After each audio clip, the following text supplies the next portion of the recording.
The void was silent. Far from human space, a small research vessel drifted near the edge of an uncharted system. Its mission was simple: survey the stars, collect data, and report anomalies. But something went wrong. The vessel's captain, Elena Mara, had sent a final transmission before disappearing. The signal was fragmented, distorted, and trembling with panic. "This is SOS. Something is hunting us. Cannot escape. Help," the message repeated, then cut off. Nothing else followed. The galaxy heard it, but few cared. Distress signals were common. Ships went missing all the time in deep space. Most assumed the vessel had encountered a natural hazard, a storm of radiation, a collision with debris, or the gravitational pull of an uncharted planet. But sensors detected something strange. The SOS carried unusual energy spikes, patterns that could not have been generated by human technology. Even the most advanced alien fleet scanning nearby systems noticed it. The energy seemed alive. And it moved. Deep within the void, long-dormant systems responded. The pattern of the human SOS acted like a key, unlocking something that had slept for centuries. Somewhere in the dark between stars, a predator fleet stirred. The Deathworlders. Legends whispered about them in hushed tones. The fleet had been dormant for hundreds of cycles, feared across countless worlds. Their ships were alive, half organic, half machine, and each one was a predator in its own right. When they hunted, entire systems vanished without a trace. The galaxy had not seen them for generations. Until now, the Deathworlders detected the SOS. They recognized the pattern as a challenge, a meal calling itself helpless. And now, they were awake. Back in human space, the Council of Colonies received reports of the SOS. Analysts and fleet commanders gathered in emergency meetings. A small human fleet had been sent to investigate the signal, but communications were still coming back scrambled. The message had an urgency that no one could ignore. Commander Jace Rourke, in charge of the nearest response fleet, stared at the sensors. "Whatever that ship encountered," he said, "it's not alone, and it's dangerous." Meanwhile, the SOS continued to echo across the stars. Every transmission, every repetition, carried the same chilling note: fear, desperation, and warning. The crew had recorded odd disturbances before the vessel went dark, shadows moving faster than light, readings that should have been impossible, strange vibrations in space itself. The fleet assembled cautiously. Scouts moved forward, weapons ready, but their sensors detected nothing, just empty space. And yet, the feeling of being watched was overwhelming. Then, the first sign came. A scout ship reported an anomaly. Deep in the dark of the uncharted system, massive shapes were moving. Too large to be natural, too precise to be chance. Energy readings pulsed like a heartbeat. Every system that scanned it reported interference, sudden blackouts, and something alive. The Deathworlders were coming. Human commanders realized the horror of the situation. The SOS that had seemed like a call for help had done something far worse. It had awakened an ancient predator fleet, and now there was no turning back. The research vessel was gone, but its last transmission had done more than signal for rescue. It had sounded the alarm for the galaxy, and it had called the hunters. Commander Rourke clenched his fists. "Prepare all ships," he ordered. "Whatever is out there. It's heading straight for us, and it's hungry." The void was silent again, too silent. But deep beyond the sensor range, the predator fleet stirred, awakening fully, moving as one. Shadows of death stretched across the stars, and the galaxy felt, for the first time in centuries, a fear it had never known. The human SOS had echoed too far. The hunt had begun. The galaxy was waking to a new terror after the SOS faded into silence. Alien and human fleets alike scanned the uncharted system. Nothing moved, yet something had awakened. Deep in the void, shapes larger than battleships drifted through the darkness. They were alive, not in the way humans or aliens were alive, but in a way that made sensors tremble. The Deathworlders were stirring.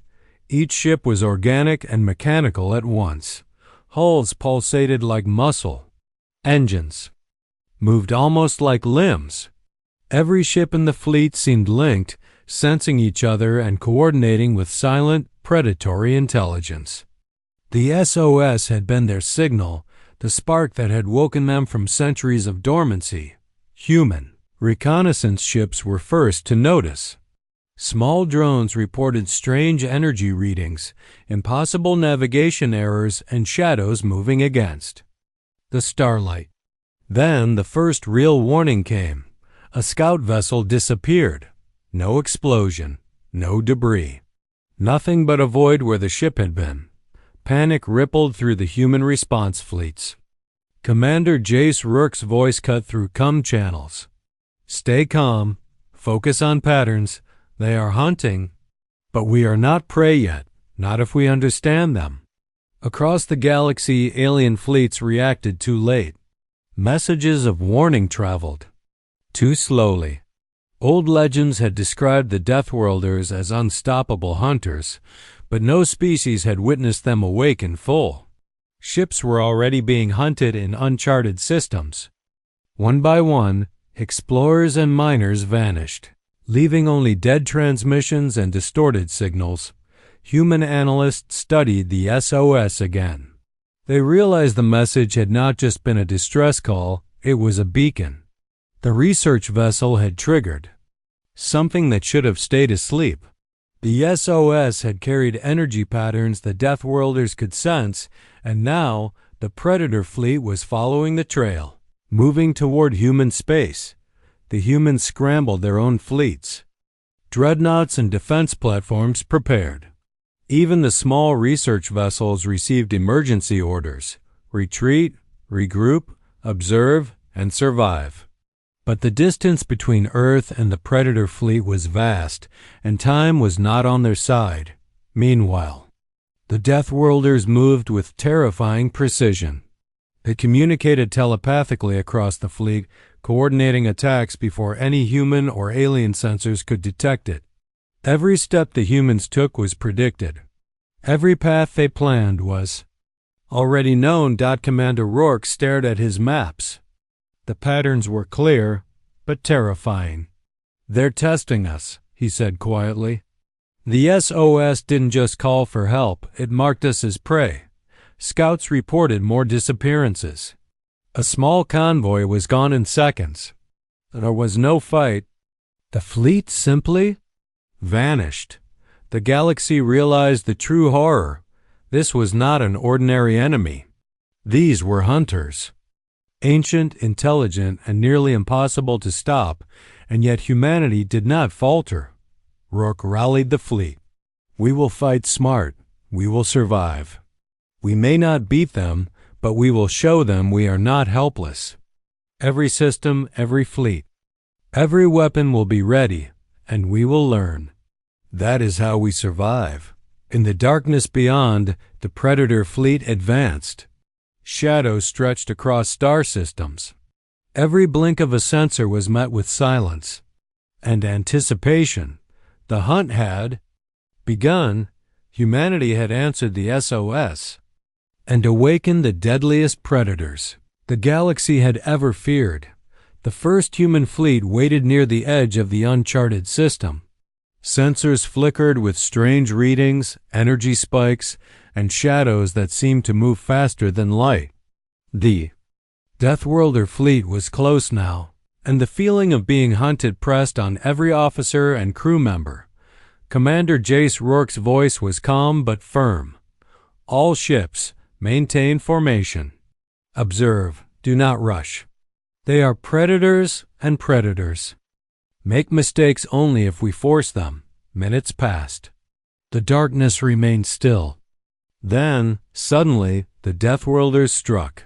Ships emerged from the black between stars, shapes larger than any human dreadnought, their hulls pulsing with an alien rhythm.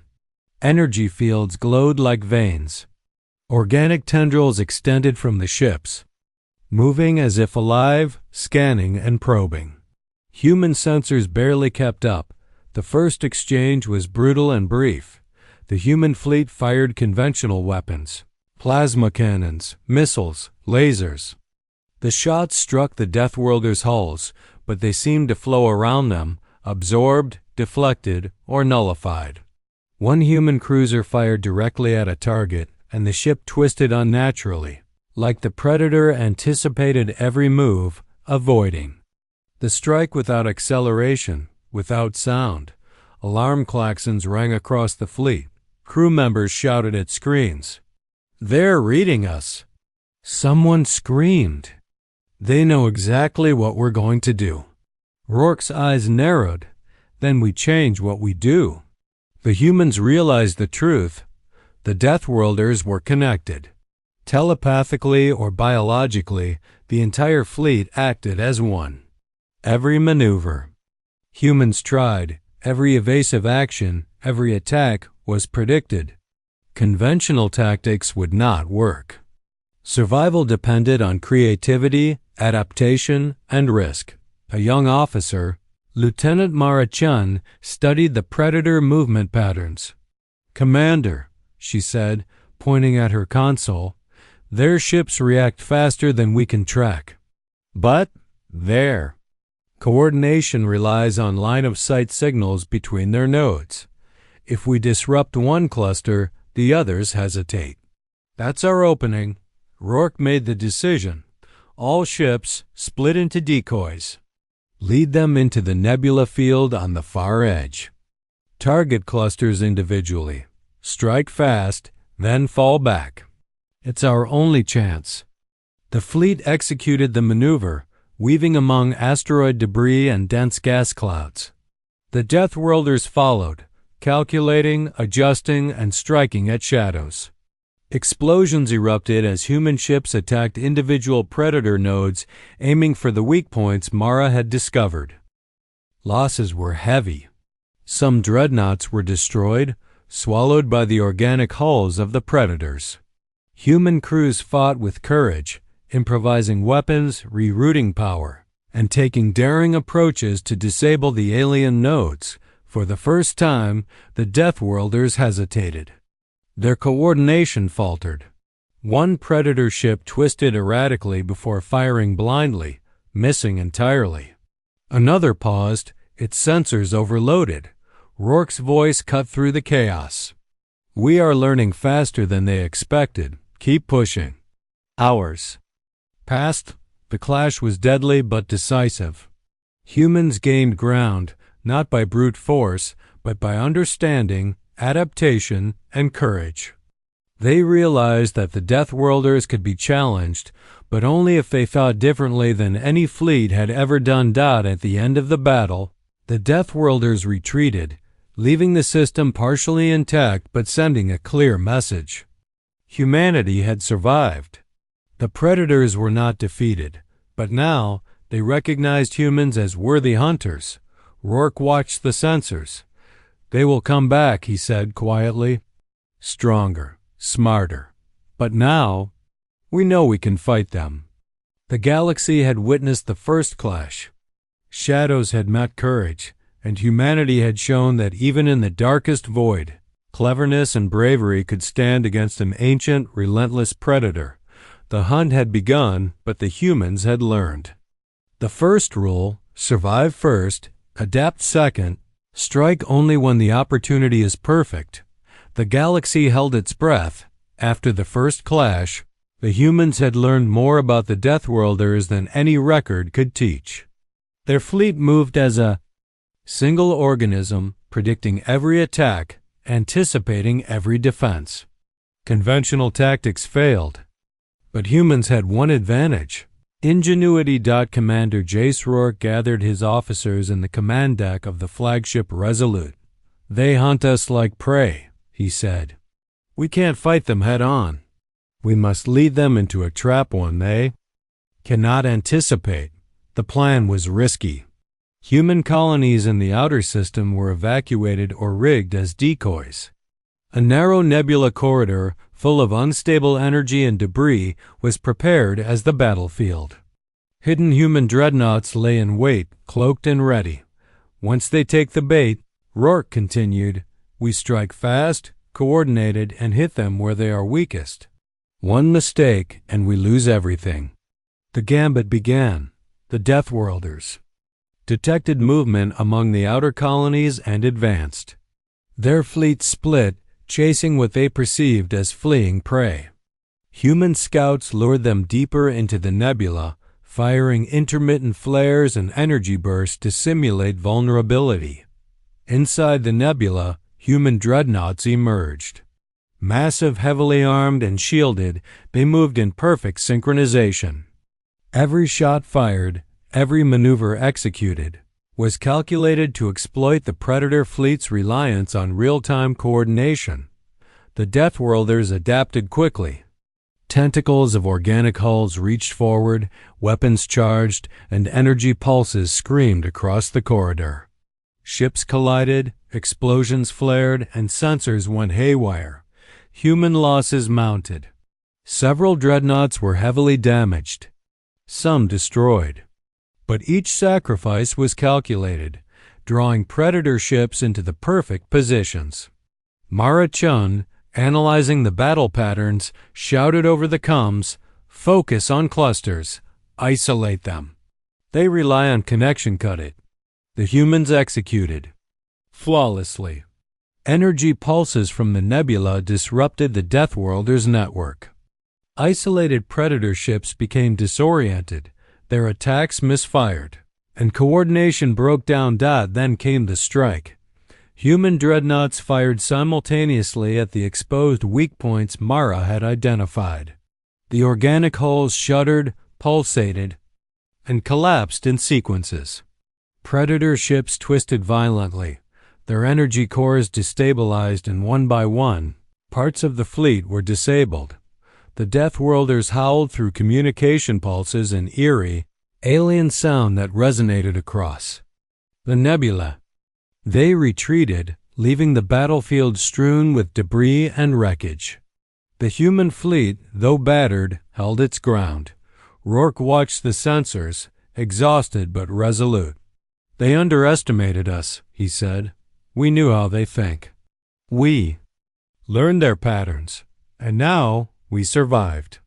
The battle had been costly, but humanity had proved one thing: intelligence, courage, and daring could match raw predatory power. The galaxy had never seen anything like it. Even as the Deathworlders retreated into the darkness, the warning was clear. Humans were not easy prey. Mara Chun, scanning the aftermath, spoke quietly. They will return. And next time, they will. Be smarter. Rourke nodded. Then we will be ready. We don't just survive, we adapt. That is how we win. The gamble had succeeded, but the hunt was far from over. Humanity had proven its strength, but the Deathworlders had learned too. The stage was set for the final encounter. The stars waited in silence. The Predators would return, and humanity would be ready. The galaxy held its breath. The Deathworlder fleet had retreated, but it was not defeated. Their ships, half organic and half machine, vanished into the darkness between stars, carrying with them the scars of the human trap. Every Predator ship had learned something. Humanity was clever, resourceful, and dangerous when cornered. Humanity did not celebrate. The dreadnoughts returned to their positions, cloaked and silent. Ships were repaired, systems recharged, and fleets reorganized. The SOS that had begun the nightmare now became a symbol of humanity's resilience. Commander Jace Rourke stood on the bridge of the Resolute, looking at the stars. They will come back, he said. Stronger, smarter, but we are ready. And next time, we will not only survive, we will fight to end the hunt. Across human space, engineers activated hidden networks, fortified colonies, and prepared contingency plans. Every system learned from the clash. Humanity had survived the Predator fleet not through brute strength, but through cunning, courage, and sacrifice. Then, a decision was made. Humanity needed to send a warning, not a threat, across the galaxy. One final signal, broadcast to every corner of human-controlled space and beyond. Let this be known. We do not seek war. We do not hunt. We survive. And if you awaken what should remain asleep, we will meet you. The message echoed across star systems, reaching alien fleets, trade convoys, and far-flung colonies. Scholars, soldiers, and leaders studied it. The last signal was simple, yet chilling. Humanity had proven it could defend itself against the deadliest predators in the galaxy, and it had the courage to strike when necessary. The Deathworlders, far in the darkness, sensed it too. Their telepathic communication pulses carried the warning back to every ship in the fleet. Even they, hunters of countless worlds, recognized the intelligence and cunning of humanity. For the first time in centuries, the galaxy paused. The stars were silent, not in fear of destruction, but in respect. Humanity had survived impossible odds, adapted to the deadliest threat, and sent a message that would never be forgotten. Colonies began to rebuild. Trade resumed cautiously. Fleets reorganized. Humanity had survived the hunt, and the lesson spread across every corner of the stars. Underestimate humans at your own peril.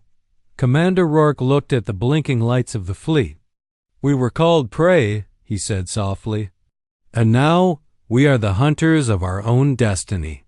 Let no one forget it. The SOS that once cried for help had become a warning, and in the quiet between the stars, the galaxy finally understood. Humanity survives, humanity adapts. Humanity warns, and when the warning is given, the predators listen. The hunt was over for now. But the galaxy would never again doubt the cleverness, courage, and deadly precision of a species that refused to be prey. The last signal faded, but its echo would linger forever. Humanity had spoken and the stars had heard.